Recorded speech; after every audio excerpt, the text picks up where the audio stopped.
Welcome to a Life of Freedom podcast, your source of inspiration and information on how and why you should choose to pursue your own happiness, pursue your passion, and design a life that fulfills you and makes it your own. And now here's your host, Ayesh LKZ. This is episode 1 of season 2.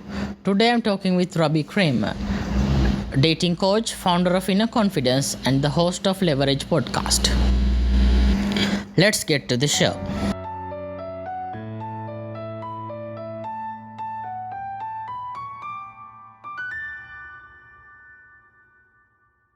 So, Robbie Kramer, so nice to meet you and welcome to the podcast. So, Thanks. My first question is, we like you to introduce yourself. So, it would be better before I would tell something about it. Sure. I can tell you a brief story about how I got into being a dating coach. When people ask me what I do, I usually tell them that I'm kind of like Will Smith in the movie Hitch. Have you ever seen that movie? I haven't. Yeah, I need to check that out. Yeah. In the movie, he's a dating and relationship coach. Okay. And the way I got into this crazy line of work was I was never like totally clueless when it came to women and dating and confidence. But when I finished university, I kind of felt like I didn't know what I was doing as far as dating went, because before that time, I'd always met women through, my university classes or in high school or through my sort of friend groups. But when I started working and, showing up to an office and having a 9-to-5 job in banking, I just didn't really understand like how I was supposed to like go on quote unquote dates. So I started going online and researching like dating advice and how to behave on a date and, what are some of the best practices. And I ended up finding this whole crazy world, this whole like underground pickup scene and all these other personal growth gurus. And I just became kind of obsessed with the topic because I had never done anything as far as personal growth was concerned. I had never really looked in the mirror and analyzed my behavior and my confidence. So I just became totally fascinated with the whole study. I went to a gazillion workshops, boot camps, seminars, events, you name it. And I really set off on this path to understand social skills at a really deep level. And I met some crazy people along the journey, had a ton of experiences as far as my own dating life went. And what I started doing was just kind of keeping a blog of my adventures. I'd go out at night and come back the next day and write up, everything that happened that night. And I would post it all on my blog, just kind of for fun and as a way to connect with other people that were going through a similar sort of journey. And over time, guys they reached out to me and they were like, wow, I really love your blog. You seem to be doing pretty well. Do you think you could coach me? And I had never even considered what being a coach meant or, whether or not I was qualified to coach people or not. That wasn't why I was blogging. But they offered to pay me money and they said, listen, all I want to be able to do is, meet more women, get more dates, and not be afraid or anxious to talk to the women that I find attractive. And I said, well, I could certainly help you do that. That's what I've been doing. And that's kind of how I became a coach. And that was back in 2008 when I started my company. It's called Inner Confidence. And it basically just transformed from this blog into a pretty large coaching business. And I have a podcast called the Leverage Podcast, which I've also been doing since 2012. And now I coach guys all around the world on whether it's, they want to just get more dates, or maybe it's whether they want to find the one. I'm recently engaged, so, I'm happy to say I did find the one. Or they want to go on, thanks. Or they want to go, and do crazy stuff like I used to, like go on a yacht with a bunch of Playboy models and have a bunch of crazy sexual experiences. I can, totally help guys do that. So regardless of sort of where they are, I usually can help them move from, that place to where they want to be. And so that's my introduction, I guess you could say. Yeah, that's great. So when we talk about you being a dating coach, so how is your process like? When you found like a complete new beginner at this, and how would you go from there? How would I start with a beginner client?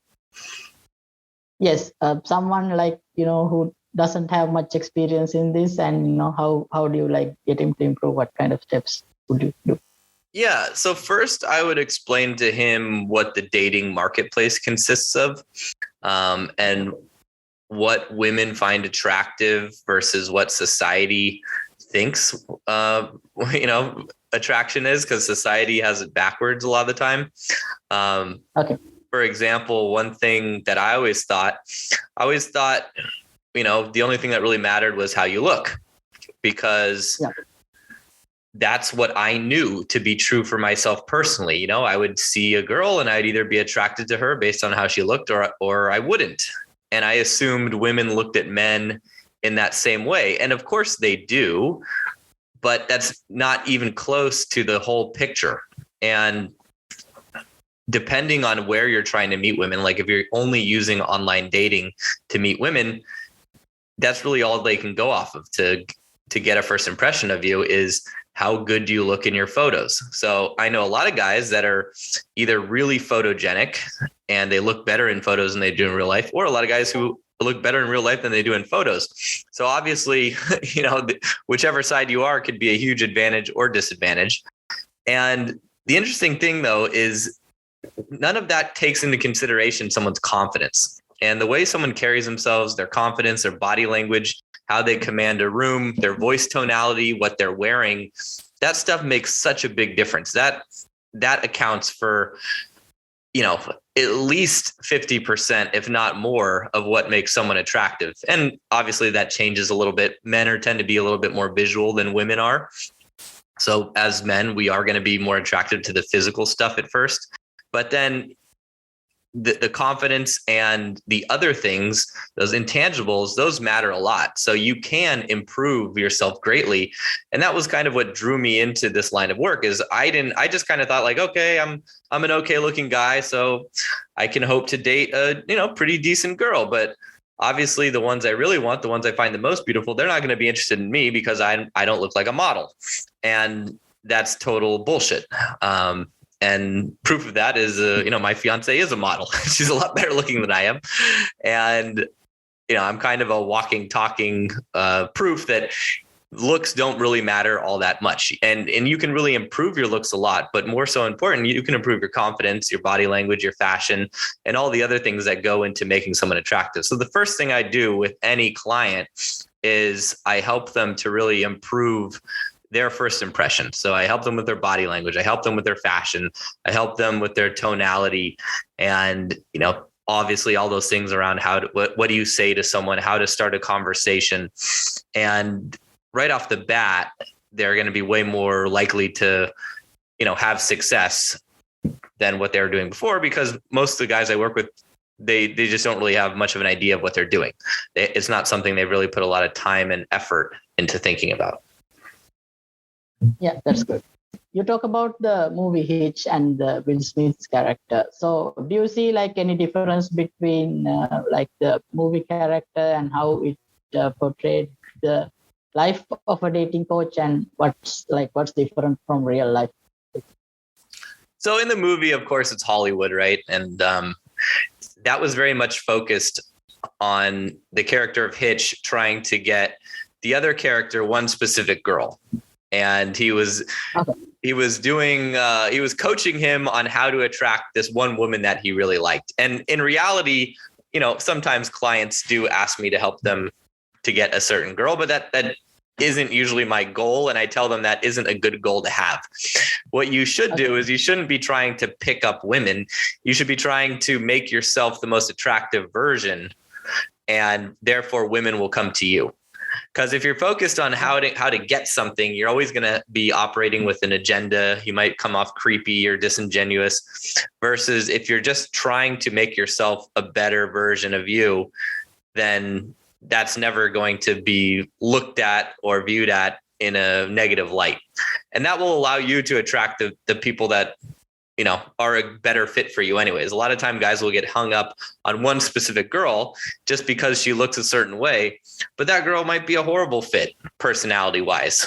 Or she might have, a lot of toxic sort of, tendencies, or it could be a very unhealthy relationship. And an unhealthy thing to do is to really target one person, hire a coach to get that person and do that. That I would not recommend anyone do that. And that's kind of what happens. It's like kind of being like a manipulative, some kind of thing. It could be, of course. Yeah. In the movie, there's some silly scenes where he sets up these,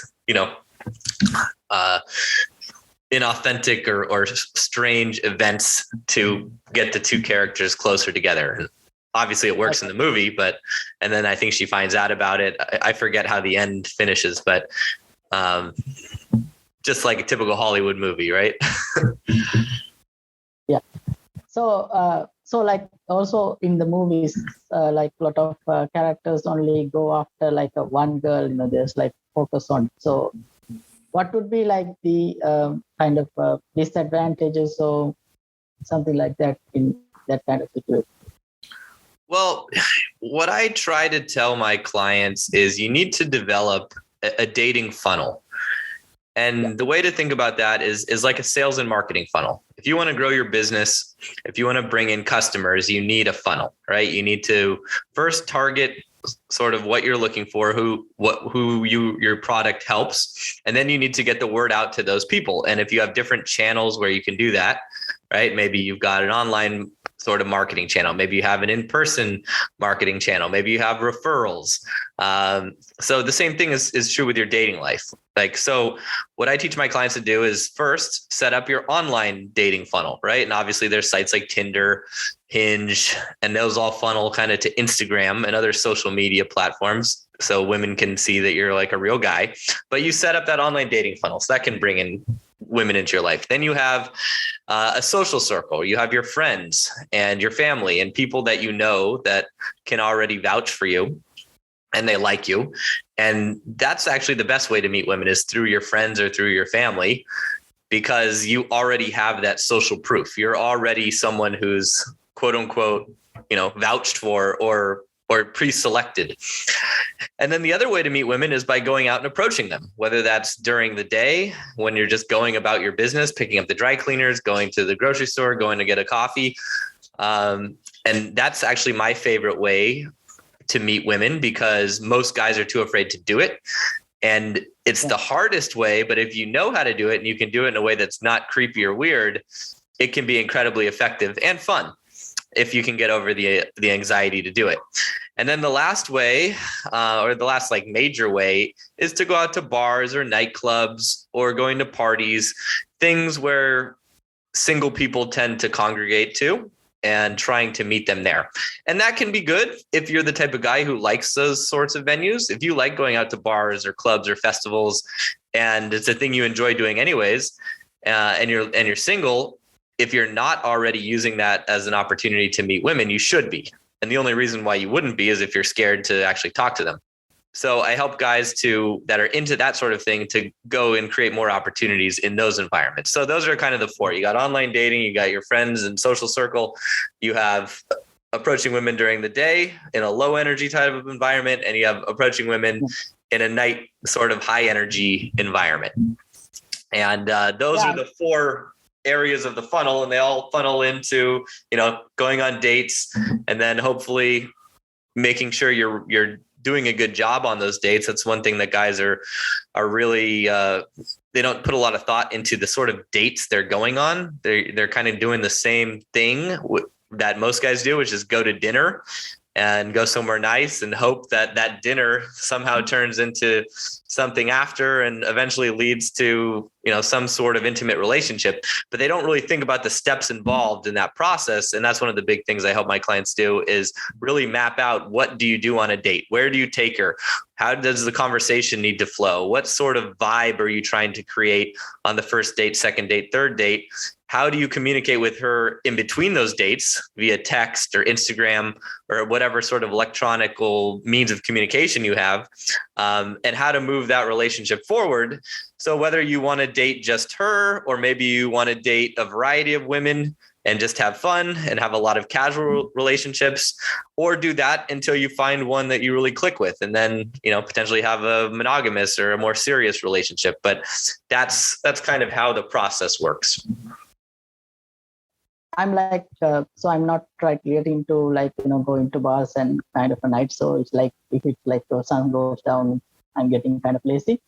So how would someone like that would go to a next phase, just doing doing a proper approach, like just saying. So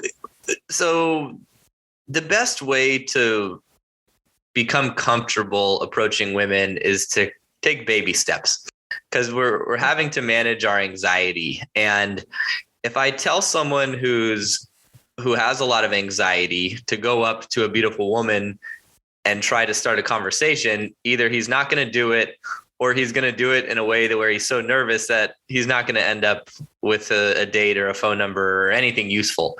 He's probably just going to end up feeling maybe bad about getting embarrassed or rejected. So we need a slow, gradual process to make this something that's fun, manageable, and effective, right? And so the first thing I tell my clients to start with is social freedom exercises. And what those allow you to do is stop caring so much about what other people think about you.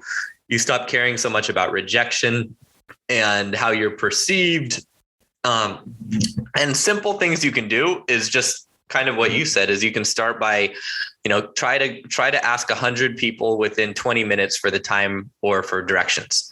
And that's pretty hard. That's like you're constantly going over to new people, and you need to do that in a crowded environment where there's a lot of people walking around. But if you do that 100 saying hello or asking for the time or directions to 100 people, probably around person number 20, you're going to start feeling like this is easy or easier. Around 50, you're going to be like, okay, this is boring, because, I don't even care anymore. I'm no longer like, you start feeling that social freedom I was talking about.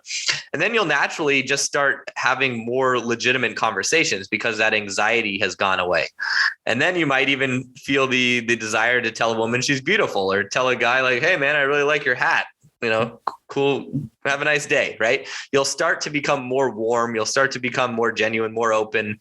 And you'll notice that people will, your internal state will have a big impact on their internal state. When you have a ton of anxiety and you walk up to someone, you're essentially dumping your anxiety onto them. You're like an emotional, we're emotional creatures. So we connect through our emotions and we can feel other people's emotions very easily, that we have that natural ability to do that. And women tend to do that a lot better than men. So if you got a guy who's totally nervous and scared walking up to a beautiful woman, she's just going to feel that anxiety, and she's going to be like, I don't want any part of that. I'm good. So we need to get rid of the anxiety first. So another great way to get rid of anxiety is to do things that are just intentionally embarrassing. So like, again, go to a crowded place and just lie down on the sidewalk like you're dead, and try to stay there for a minute. And you'll see people will come over and be like, are you okay? They'll think something's wrong. And if you can stay in that feeling of tension where you have these people looking at you and they're worried about you, the longer you can stay in it, the better. Like if you can stay there for a minute, that's usually enough time to stop really caring.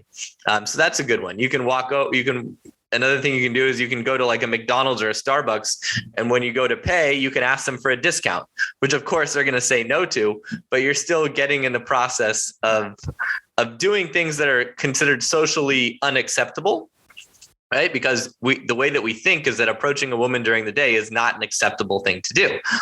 And you're right. It's really not. Like it's not something that people expect. But if you do it in a way that's fun and flirty, that makes her smile, you can get away with it.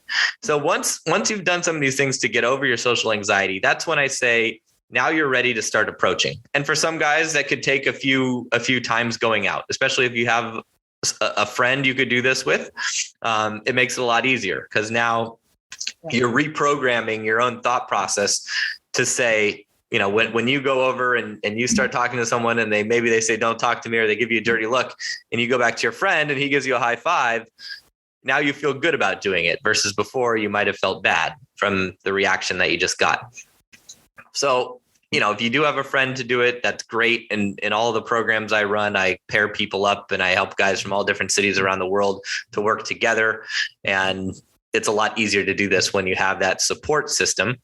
So once you've done that, and you've, gotten to the point where you're like, all right, I'm ready to actually directly, approach some women.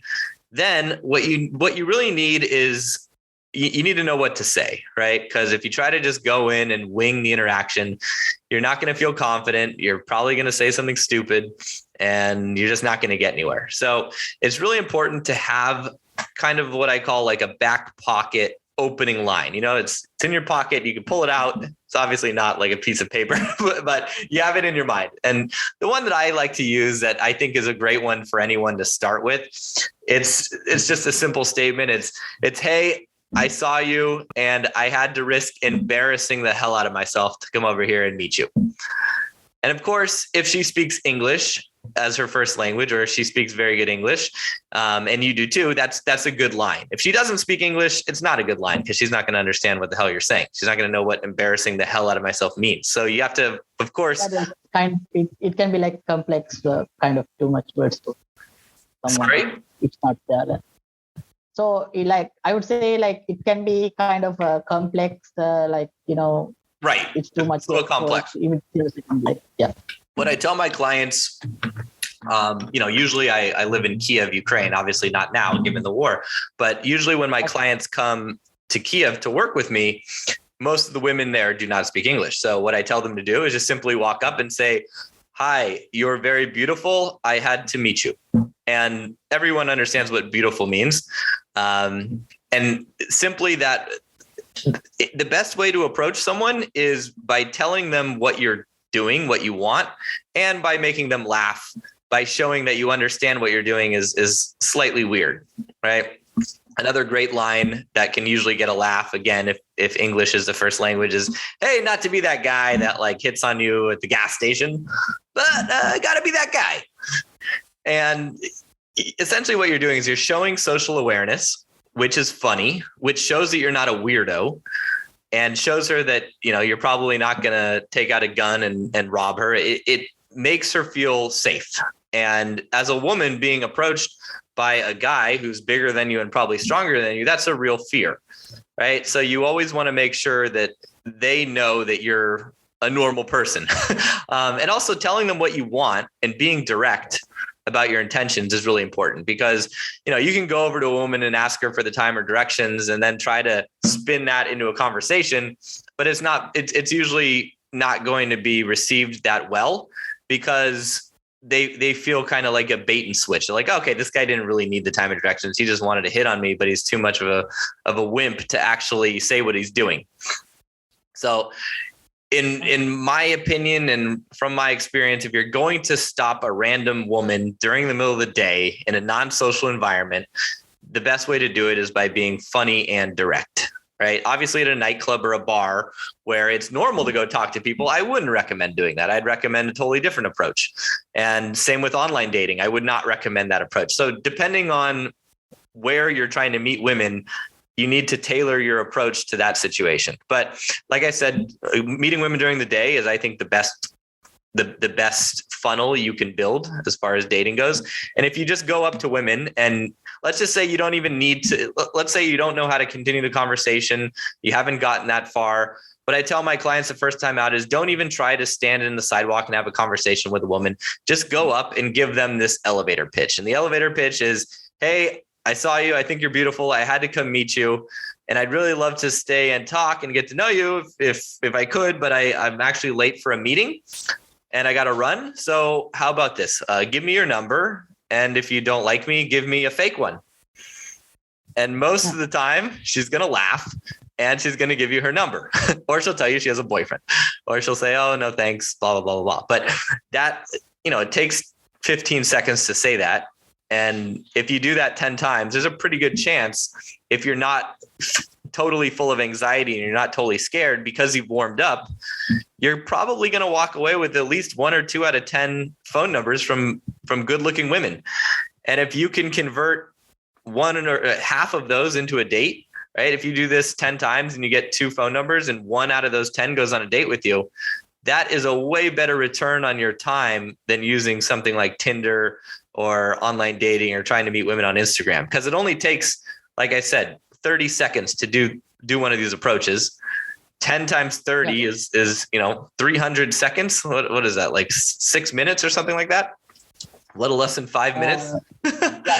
So, if you can get a date from 5 minutes of meeting women during the day, that's a hell of a lot better than you're going to do on Tinder, I promise. But guys are too scared to do it, so they don't do it. But all of my clients who go through this process, they almost all quit online dating because they're like, this is so much more effective. It's fun. And the women look exactly like they do because you've met them in real life and you're not seeing a Photoshopped picture on their Tinder profile. So not only is this a great way to get dates, but it also transforms your confidence. If you can do this consistently, and I tell my clients, if they can do this 25 times a week, their dating life will be radically transformed. They'll go from someone who's involuntarily celibate, where they're not having sex, or they can't get sex, to where they have sex on demand, where they've got different women that they're dating, where they can call one of those women up at any time and have fun and have a nice intimate night. And that process can happen over the course of, takes most guys 3 to 6 months to get there. And it all comes from first improving your confidence, removing the anxiety, improving your appearance and how you look and how you carry yourself, and then going out and executing on this dating funnel. So, like when you approach a woman, so sometimes like they would without responding with anything, they would might just ignore, brush you away. Mm-hmm. So how can you get their attention? And you're talking about in a daytime sort of situation, or at a bar or club, or yeah. A daytime situation. Yeah. So if you ever have a woman just kind of turn your back on you or refuse to respond to what you said, there's no point in continuing to try to get her attention. You've already failed. And that is only going to happen if you approach them and you stop them in the incorrect way. And what most guys do is they don't approach with enough commitment. They'll kind of approach from the side, and they'll be scared to interrupt the person. So they'll be meek and timid. Like, oh, excuse me. And she'll just keep walking, right? Because beautiful women do get approached or harassed, or people try to get their attention a lot. So if you do it in a way where you're essentially allowing yourself to be ignored, you're going to be ignored. Like, think about the homeless guy who comes up and asks you for change. If a homeless person comes up and they're like, oh, excuse me, can I have it? You're probably going to be, sorry, I'm busy. You're going to walk by him, right? But if that same homeless guy gets in your face and he stops you, but not in a way to scare you, right? Because if he scares you, you're going to be like, yo, you're going to start protecting yourself. But if they do it in a way where you can't be ignored, and it's a socially acceptable sort of distance and the correct sort of volume in your voice, you're more likely, you realize unconsciously, okay, it's better for me to actually communicate with this person than try to ignore them.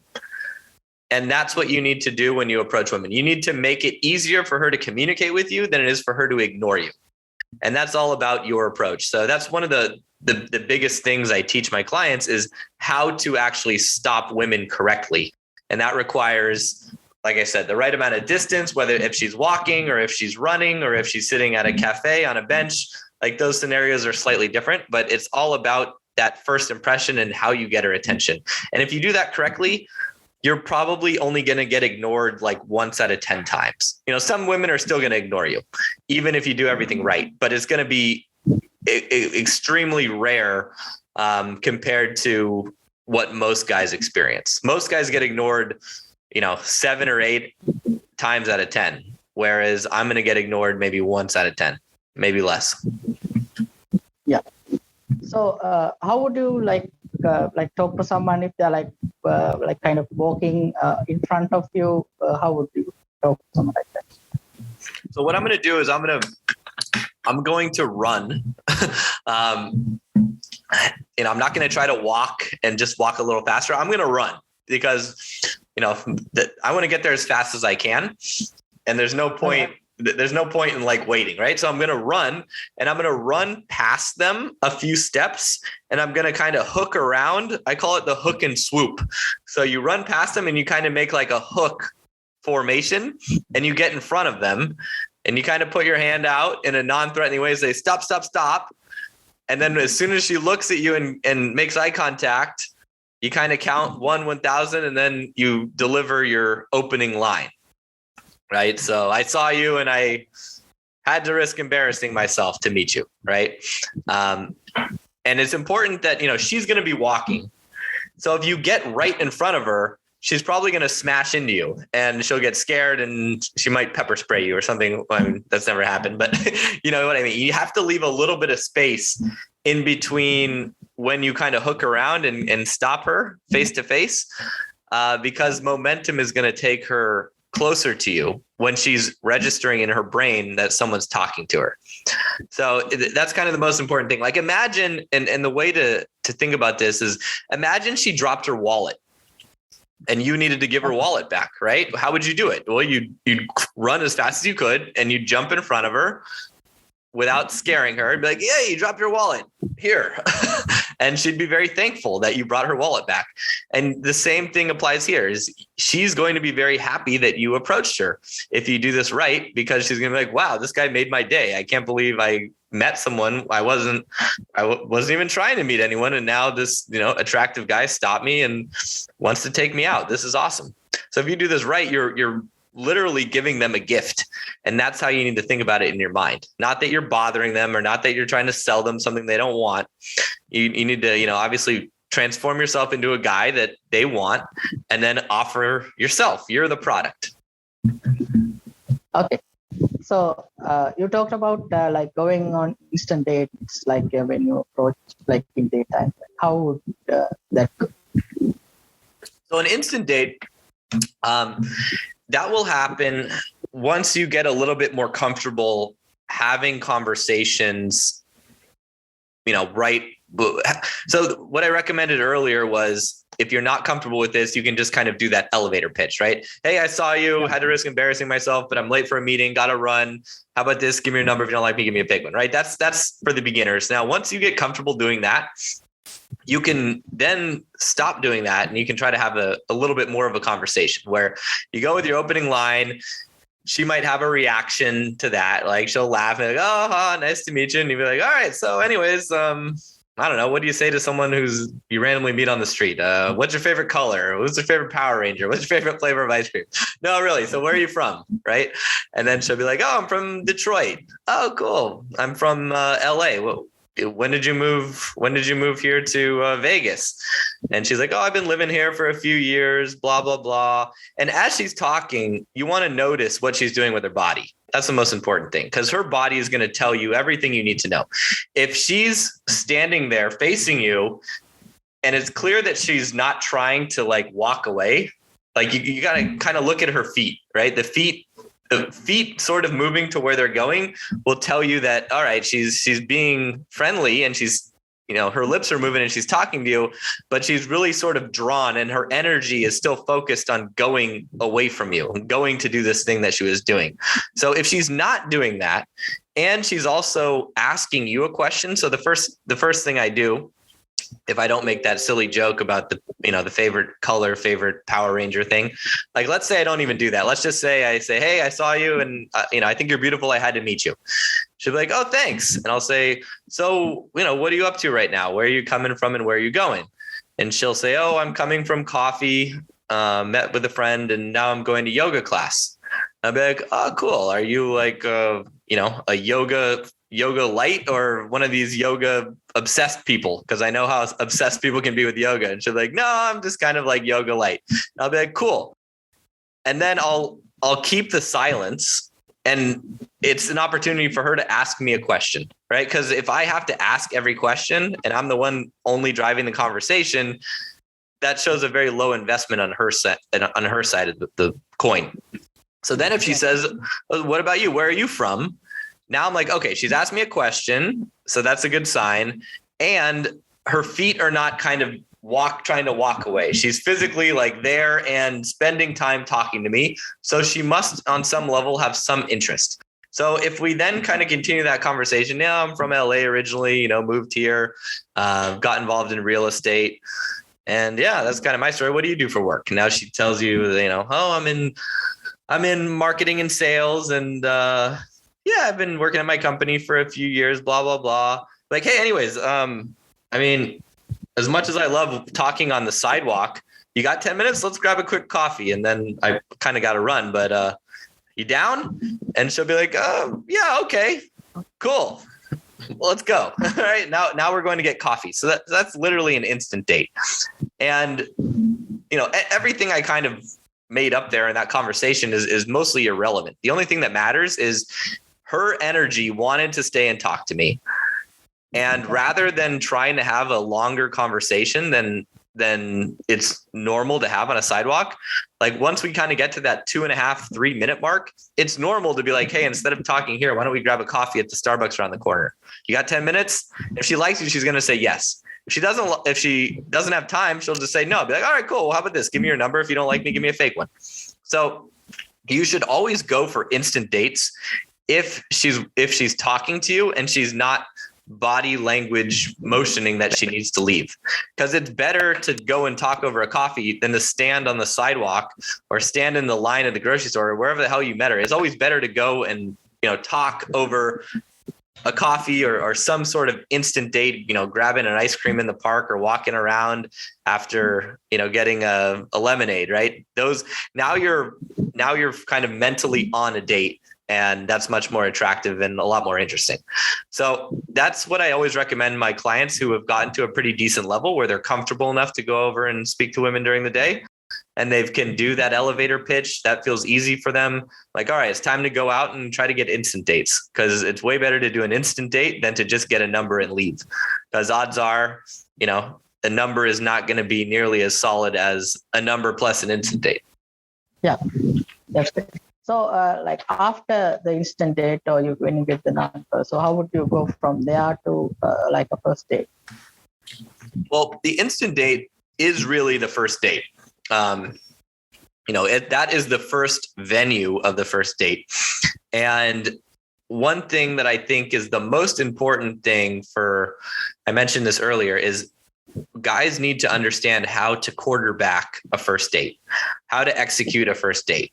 And you need to understand the energy shifts in a date.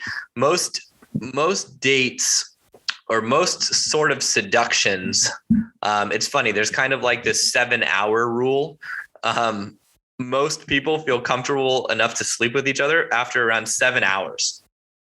And if you look at a lot of ways that couples get together, they usually go on 3 to 4 dates or 2 to 3 dates, and then they sleep together, and then they start sleeping together consistently, and then they kind of just become a couple. But what happens in those 7 hours is pretty important, because that's going to dictate whether or not you sleep together, of course. So if you do get an instant date, now you're on what I call the first venue of the first date. And the first venue of the first date is always just about simple connection. You're just having a conversation, getting to know each other, small talk, finding out about each other. I call it light rapport or wide rapport, right? You're talking about a lot of different subjects and you're seeing where you have connection points. If I find out she's into golf, then that's amazing, because I'm really into golf. And then we can go deeper and talk about golf, because that's something we're both emotionally invested in. And that's what you're looking for. You're looking for common things that you're emotionally invested in, whether that's hobbies or sort of ideas. The one thing you want to stay away from on a first date is politics and religion, because those topics, they can be very interesting and it can lead to really interesting conversation, but it's not very sexual or intimate. And a first date is all about sort of like intimacy and finding out if you have sort of a chemistry and that sexual attraction. And talking about politics will not do that. Talking about religion will not do that. So avoid those topics, but find other connection points, things that you're both emotionally invested in, and talk about those things. So that's the first venue. That's what you would do on an instant date. You'd spend 30 minutes, you'd grab a drink or you'd grab a coffee and you just have like a normal back and forth conversation, just like you'd have if you're catching up with a friend. And as the time goes on, you'll notice that, it becomes more comfortable talking to that person. You start to feel a little bit more at ease. You start to feel like you know them better. And that's when I suggest changing venues. And you could do this on an instant date. If she has time, like why stop at just the first venue? You can go to a second venue. And what I recommend for a second venue is somewhere where you can sit side by side. Right. So your shoulders are able to touch. Right. And in the first venue, it doesn't matter where you're sitting. You can sit across from her. You could sit next to her. You could be, walking around in a park. It doesn't matter. Walking and talking is a great first venue. But on the second venue, you want to be sitting side by side because that allows you to kiss if you're attracted to each other. You don't want to have to make some big move to go and kiss her, which you would have to do if you're sitting across from her at a table. It'd be very awkward and it wouldn't be very well received. And the second venue of a date is where I like to play the questions game. And the questions game is a great way to just kind of cut through the bullshit and get to know someone on a much deeper level, and it's fun. And it's kind of like truth or dare without the dare. So I'll literally say to her, I'll say, hey, let's play a fun little game. I'm sure you played it before. It's called the questions game. I'll explain the rules. It's really simple. There's 3 rules. And the first rule is I ask you a question, you answer, and then I also answer my own question, and then we reverse, right? So you have to answer the question you ask. That's rule number 1. Rule number 2 is you have to be honest, obviously, or the game is boring. And rule number 3 is you have to ask a question that makes the other person either slightly embarrassed or uncomfortable, because this is what makes the game fun and gets us to really get to know each other in a faster way. And she'll be like, all right, cool, let's do it. And then you dive into the game. And the first question I always like to ask is, what's your spirit animal? Just because it's a stupid, silly question about, spirit animals, and it gets people talking about, like what sort of animal they're like. And it's just kind of fun and silly. And then she's going to ask you a question. Then you go from there. The next question I like to ask is, what's the thing you've been in the most trouble for? Or when did you get like the most embarrassed or the most trouble for? And then the next question I like to ask is, tell me about your worst date, right? And then I'm going to also have an answer for all these questions too. And I know my answers ahead of time. So it allows me to have, I'm already prepared. I know what I'm going to say, and I know it's going to be something that makes me look good and not make me look like an idiot. I don't know what she's going to ask me though. So that's always going to be interesting. So that's the third question, worst date. The next question is, where's the craziest place you've had sex? And that will always lead to some interesting stories. And then the last question I'm going to ask her is if she has any, like, what are your, do you have any like kinks or crazy sexual fantasies? And that will obviously lead the conversation more in the intimate sexual direction. Now, I might not ask that 5th question if she's uncomfortable with my question about the craziest place she's had sex, right? So, and a lot of the time, if a woman likes me, she's going to ask me about sex in the first, second, third question already. But what you don't want to do is immediately start asking her about sex, because then you just look like a guy who's thirsty for sex and doesn't get a lot of sex, and that's unattractive. So after playing that game, odds are, the conversation is going to be spicy. We're going to be really connecting and talking about some intimate stuff. And she's going to be giving me more nonverbal signals that she wants to kiss me. And that's what I'm going to be really looking for. And the way that she's going to do that is, we're going to be sitting side by side. She might be touching my leg. She might be, touching my arm when I say something, or she might be emphasizing a point and she'll touch me. And what I'm not doing is I'm not touching her a lot. I'm only touching her if she's touching me back. And if 2 people are attracted to each other, that's probably going to be happening pretty frequently, and it's going to feel comfortable. And if, towards the end of that game, usually around 2.5 hours will have passed on that date, right? 30 minutes for the first venue, maybe like an hour and a half, 2 hours playing this questions game. Time's going to fly because you'll be having fun. Then I might lean over.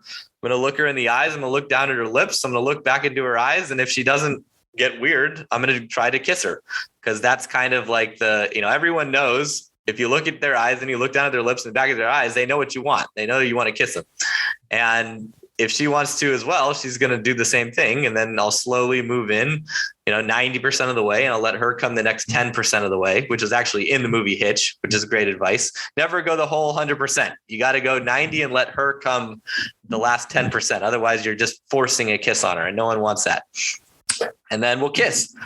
And, now we've crossed that imaginary border where we're no longer friends or acquaintances. Now we have some sort of, intimate sexual connection that's likely going to, go somewhere deeper.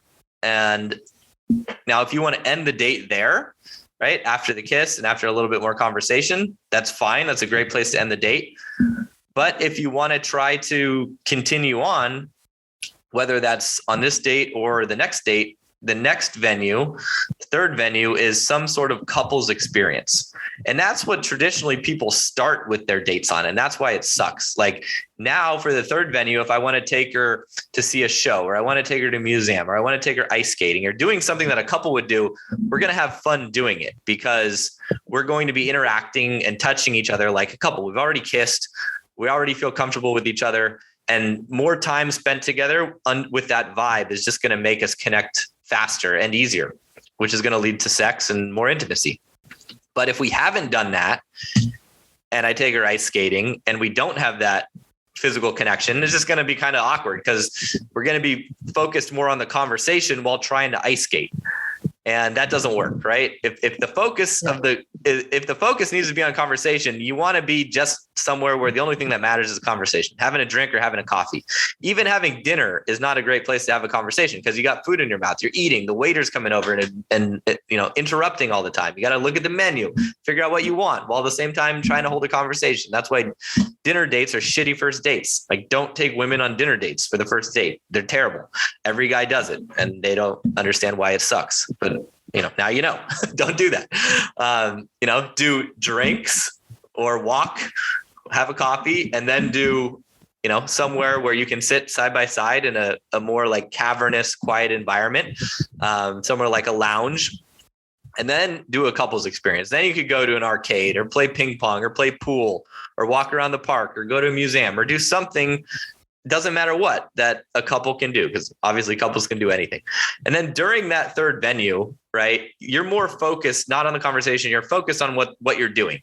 And odds are the sexual tension and the sexual chemistry will just be increasing. One thing I used to do is I would do these dates in New York and I'd try to go through all 4 venues on the first date, which would lead to us having sex at the end of the first date. So first we'd start at a little dive bar next to my house. And we'd sit there for 30 minutes, like I said, do the getting to know you conversation. Then we'd walk 5 minutes to the W Hotel in Union Square, and we'd go to the Olives Lounge. And it was a martini lounge. We'd order martinis, sit on the couch, play the questions game. Then we'd kiss. And if she didn't seem like she had to go home, I'd be like, all right, next spot. We'd jump in an Uber. We'd go a few blocks away to a bar called Ace Bar, and we'd have a couples experience. We'd play like skee ball and the basketball shooting game, pool, darts. They just had a bunch of games, a Street Fighter 2 old style, those arcade games. And we'd be flirting, making out, touching each other, like having fun, acting like little kids. And then, typically if she seemed into it and we're both a little tipsy, usually at this point, had some drinks, I'd be like, all right, next stop. We jump in an Uber. She'd be like, where are we going? I'd say my place. Don't worry. I'm going to be an 86% gentleman. Right. Which is essentially saying like, I'm going to be cool, but obviously 86% gentleman, not a total gentleman, but mostly a gentleman. Then we'll go back and we'll probably end up having sex, and it'll be a great first date, which will hopefully lead to more fun and more sex in the future. And maybe she's my girlfriend, or, maybe we both want something casual. And if you're doing that a few days a week, you're going to have lots of women in your life. You're going to have lots of fun sexual experiences, going to meet a lot of cool people, and your life's going to change. So that is kind of how to execute a first date and kind of that whole funnel I mapped out there. Yeah, that's great. So let's say if you had to end the date in like the first venue, so like she has to go somewhere. So how would you continue with the other ones? So like, how do you like get them to come to like a second date at some other venue, like in a different date? Like how would you go from there? So if you take her on an instant date and she doesn't have time to go to a second venue, what do you do? Yeah. Yeah. So, if she has to go after 20 minutes of having a coffee, right? If she agrees to go for coffee on an instant date, she's probably going to have 20 minutes, 30 minutes. And that's all the time you really need. And Okay.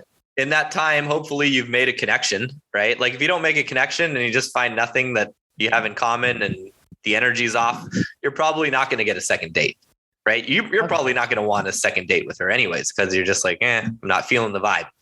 But if the energy is good, then you follow up with her via text. It doesn't matter really when you text her. You can text her 20 minutes after you leave. You could wait till the next day or the day after that. It really doesn't matter a whole lot.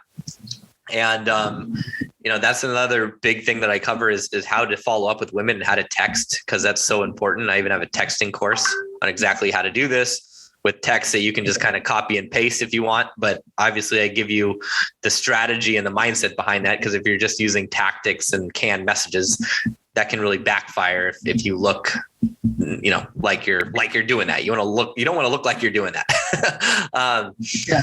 But I'll follow up with her. I'll make some joke, some callback humor about something we discussed. And if she likes me, she's going to respond back with some, also some humor, which is going to be us just flirting, right? We're both making jokes. That's what we call flirting. We'll have a couple messages back and forth, and then I'll ask her when she's free for a next date. And then I'll go through that dating protocol again. But I won't start at venue 2. I'll start again at venue 1. I'll repeat the last venue. And that's important. If you take a woman out on a date and you get through 2 venues, right? When you start the next one, you repeat venue 2, right? So if we did 3 venues, when I start on the next date, I repeat venue 3 before trying to, go home to my place or her place. So that's important, is to repeat the last venue, because you need to get acclimated again.